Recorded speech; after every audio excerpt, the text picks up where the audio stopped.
Hey guys, praise the lord. आपका स्वागत है एक नए वीडियो में।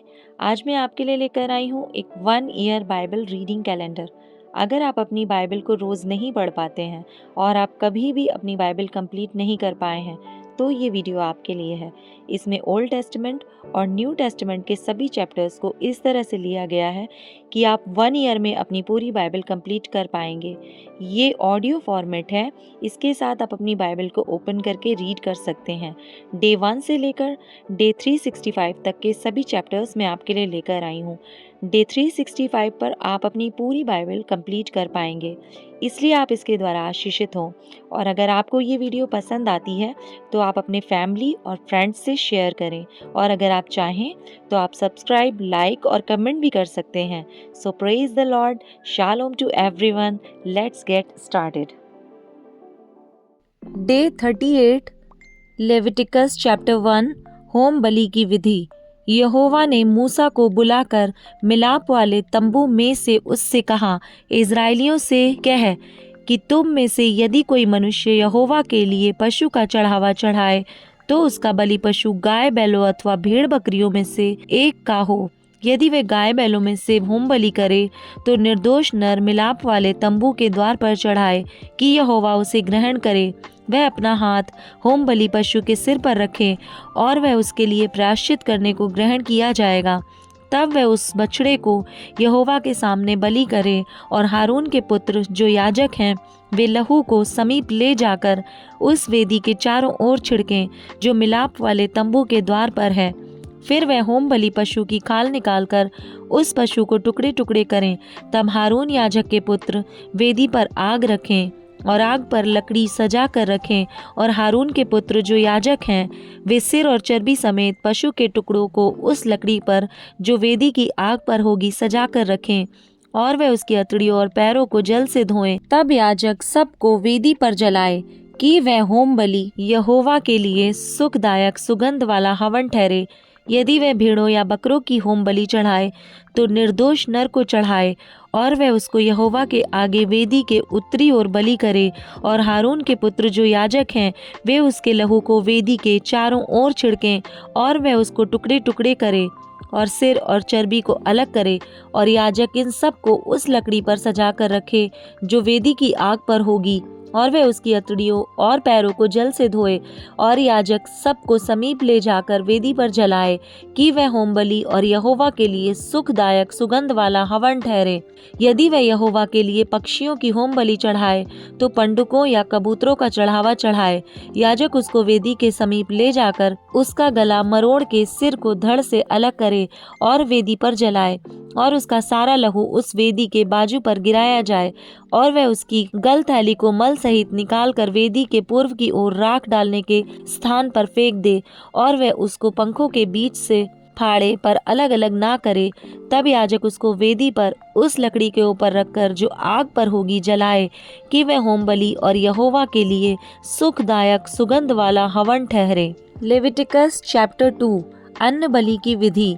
जब कोई यहोवा के लिए अन्न बलि का चढ़ावा चढ़ाना चाहे तो वह मैदा चढ़ाए और उस पर तेल डालकर उसके ऊपर लुबान रखे, और वह उसको हारून के पुत्रों के पास जो याजक हैं लाए, और वह अन्न बलि के तेल मिले हुए मैदे में से एक तरह अपनी मुट्ठी भरकर निकाले कि सब लोबान उसमें आ जाए, और याजक उन्हें स्मरण दिलाने वाले भाग के लिए वेदी पर जलाए कि वह यहोवा के लिए सुखदायक सुगंधित हवन ठहरे।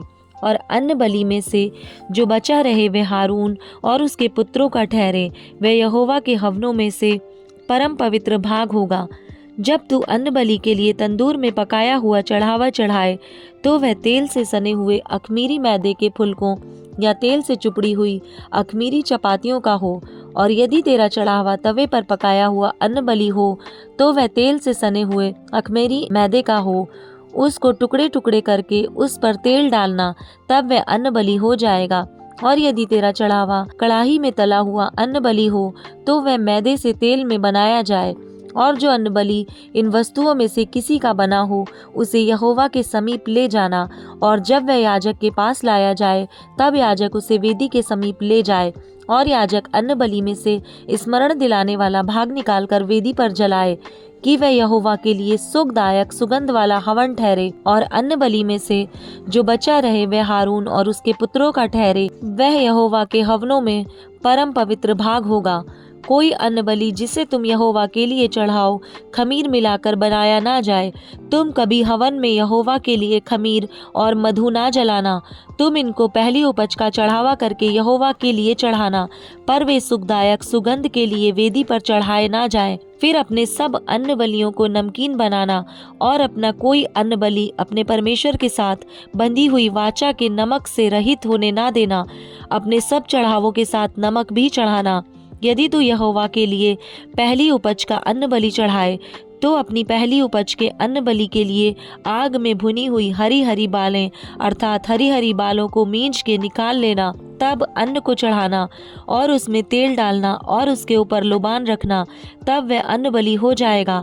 और याजक मींज कर निकाले हुए अन्न को और तेल को और सारे लोबान को स्मरण दिलाने वाला भाग करके जला दे, वह यहोवा के लिए हवन ठहरे।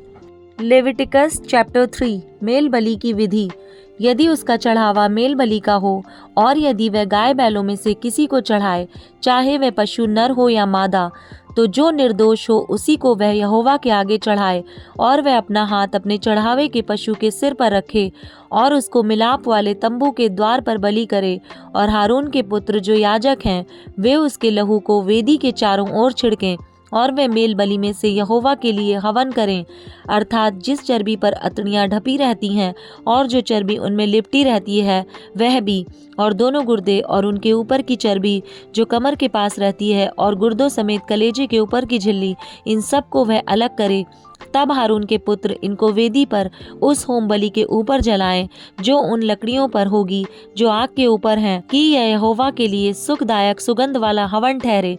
यदि यहोवा के मेल बलि के लिए उसका चढ़ावा भेड़ बकरियों में से हो, तो चाहे वह नर हो या मादा, पर जो निर्दोष हो उसी को वह चढ़ाए। यदि वह भेड़ का बच्चा चढ़ाता हो, तो उसको यहोवा के सामने चढ़ाए, और वह अपने चढ़ावे के पशु के सिर पर हाथ रखे और उसको मिलाप वाले तंबू के आगे बलि करे, और हारून के पुत्र उसके लहू को वेदी के चारों ओर छिड़कें। तब मेल बलि में से चर्बी को यहोवा के लिए हवन करे, अर्थात उसकी चर्बी भरी मोटी पूंछ को वह रीढ़ के पास से अलग करे, और जिस चर्बी से अतड़ियाँ ढपी रहती हैं और जो चर्बी उनमें लिपटी रहती है, और दोनों गुर्दे और जो चर्बी उनके ऊपर कमर के पास रहती है, और गुर्दों समेत कलेजे के ऊपर की झिल्ली, इन सबों को वह अलग करे, और याजक इन्हें वेदी पर जलाए। यह यहोवा के लिए हवन रूपी भोजन ठहरे। यदि वह बकरा या बकरी चढ़ाए, तो उसे यहोवा के सामने चढ़ाए, और वह अपना हाथ उसके सिर पर रखे और उसको मिलाप वाले तंबू के आगे बलि करे, और हारून के पुत्र उसके लहू को वेदी के चारों ओर छिड़कें। तब वह उसमें से अपना चढ़ावा यहोवा के लिए हवन करके चढ़ाए, अर्थात जिस चर्बी से अतड़ियाँ ढपी रहती हैं और जो चर्बी उनमें लिपटी रहती है वह भी, और दोनों गुर्दे और जो चर्बी उनके ऊपर कमर के पास रहती है, और गुर्दों समेत कलेजे के ऊपर की झिल्ली, इन सबों को वह अलग करे, और याजक इन्हें वेदी पर जलाए। यह हवन रूपी भोजन है जो सुखदायक सुगंध के लिए होता है, क्योंकि सारी चर्बी यहोवा की है। यह तुम्हारे निवासों में तुम्हारी पीढ़ी पीढ़ी के लिए सदा की विधि ठहरेगी कि तुम चर्बी और लहू कभी ना खाओ। Matthew chapter 24 verse number 23 to 51। उस समय यदि कोई तुमसे कहे, देखो मसीह यहाँ है या वहाँ है, तो विश्वास ना करना, क्योंकि झूठे मसीह और झूठे भविष्यद्वक्ता उठ खड़े होंगे और बड़े चिन्ह और अद्भुत काम दिखाएंगे, कि यदि हो सके तो चुने हुओं को भी भरमा दें। देखो, मैंने पहले से तुमसे यह सब कुछ कह दिया है। इसलिए यदि वे तुमसे कहें, देखो वे जंगल में है, तो बाहर ना निकल जाना, या देखो वह कोठरियों में है, तो विश्वास ना करना।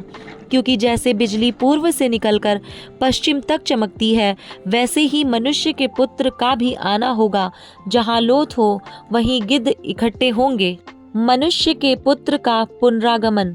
उन दिनों के क्लेश के तुरंत बाद सूर्य अंधियारा हो जाएगा, और चंद्रमा का प्रकाश जाता रहेगा, और तारे आकाश से गिर पड़ेंगे, और आकाश की शक्तियां हिलाई जाएंगी। तब मनुष्य के पुत्र का चिन्ह आकाश में दिखाई देगा, और तब पृथ्वी के सब कुलों के लोग छाती पीटेंगे, और मनुष्य के पुत्र को बड़ी सामर्थ और ऐश्वर्य के साथ आकाश के बादलों पर आते देखेंगे। वह तुरही के बड़े शब्द के साथ अपने दूतों को भेजेगा और वे आकाश के इस छोर से उस छोर तक चारों दिशाओं से उसके चुने हुओं को इकट्ठा करेंगे। अंजीर के पेड़ का उदाहरण। अंजीर के पेड़ से यह दृष्टांत सीखो, जब उसकी डाली कोमल हो जाती है और पत्ते निकलने लगते हैं तो तुम जान लेते हो कि ग्रीष्म काल निकट है। इसी रीति से जब तुम इन सब बातों को देखो तो जान लो कि वह निकट है, वरन द्वार ही पर है। मैं तुमसे सच कहता हूँ कि जब तक ये सब बातें पूरी ना हो लें तब तक इस पीढ़ी का अंत नहीं होगा। आकाश और पृथ्वी टल जाएंगे परंतु मेरी बातें कभी ना टलेंगी। जागते रहो, उस दिन और उस घड़ी के विषय में कोई नहीं जानता, न स्वर्ग के दूत और न पुत्र, परंतु केवल पिता। जैसे नूह के दिन थे वैसा ही मनुष्य के पुत्र का आना भी होगा।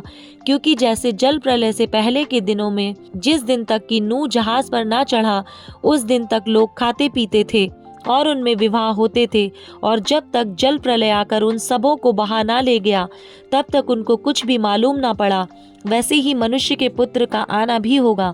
उस समय दो जन खेत में होंगे, एक ले लिया जाएगा और दूसरा छोड़ दिया जाएगा।